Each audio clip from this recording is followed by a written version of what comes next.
അരി വേകാൻ ഒരു 5 മിനിറ്റ് കൂടുതൽ എടുക്കുന്നതിൽ ഒരന്യായവും ഇല്ല. അത് മാത്രമല്ല, അടുക്കളയിൽ ഒരു കാര്യം ചെയ്യാനായിട്ട് സമ്മതിക്കുമില്ലല്ലോ. ആ ഫോൺ എടുക്കാൻ മോഹൻ ഇടുന്ന നേരമില്ല. അതിന് ഞാൻ തന്നെ വേണം. തഹസിൽദാർ വിളിച്ചിരുന്നു. മോഹനോട് ഇന്നലെ പറഞ്ഞ കാര്യം മറക്കരുത് എന്ന് പറയാൻ പറഞ്ഞു.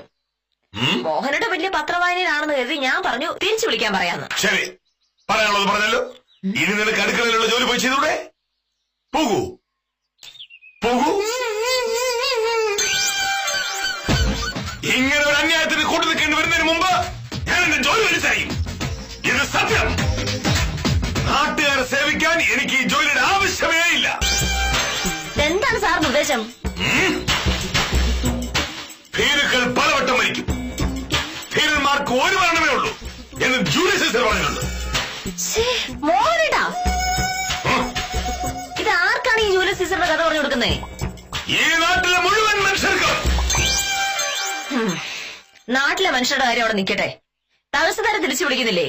ഇല്ലെങ്കിൽ ഓ, ഞാൻ പറയാനുള്ളത് പറഞ്ഞു. ഇനി ഭാമ പറഞ്ഞില്ല എന്നുള്ളിൽ പറഞ്ഞേക്കല്ലേ.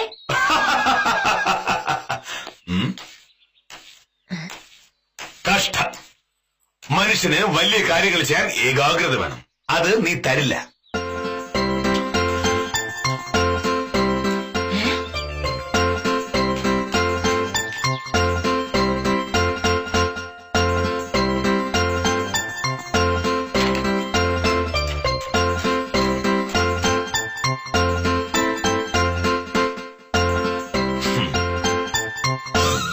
ഹലോ, മോഹനകൃഷ്ണനാണ്.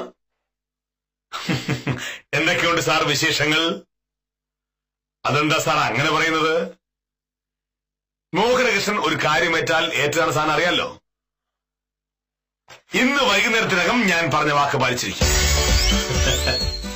അത് വേണോ? ശരി.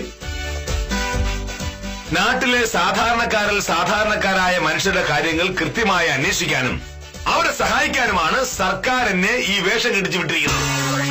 തന്നെ പോലുള്ള ഉദ്യോഗസ്ഥന്മാരുടെ ഭീഷണി കേട്ട് പിന്നോട്ട് പോകുന്നവനല്ല ഞാൻ. ഞാൻ ചെയ്യാൻ തീരുമാനിച്ചത് ഞാൻ ചെയ്തിരിക്കും.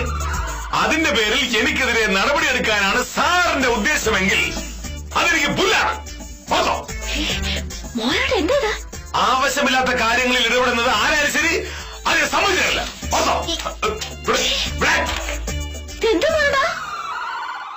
ഇങ്ങനെ സംസാരിക്കണ്ടേ? മോഹനേട്ടാ, എന്താ പറ്റിയേ? തഹസിൽദാരോ? ഏത് തഹസിൽദാര്? മോഹനേട്ടാ, ഇതെന്താ?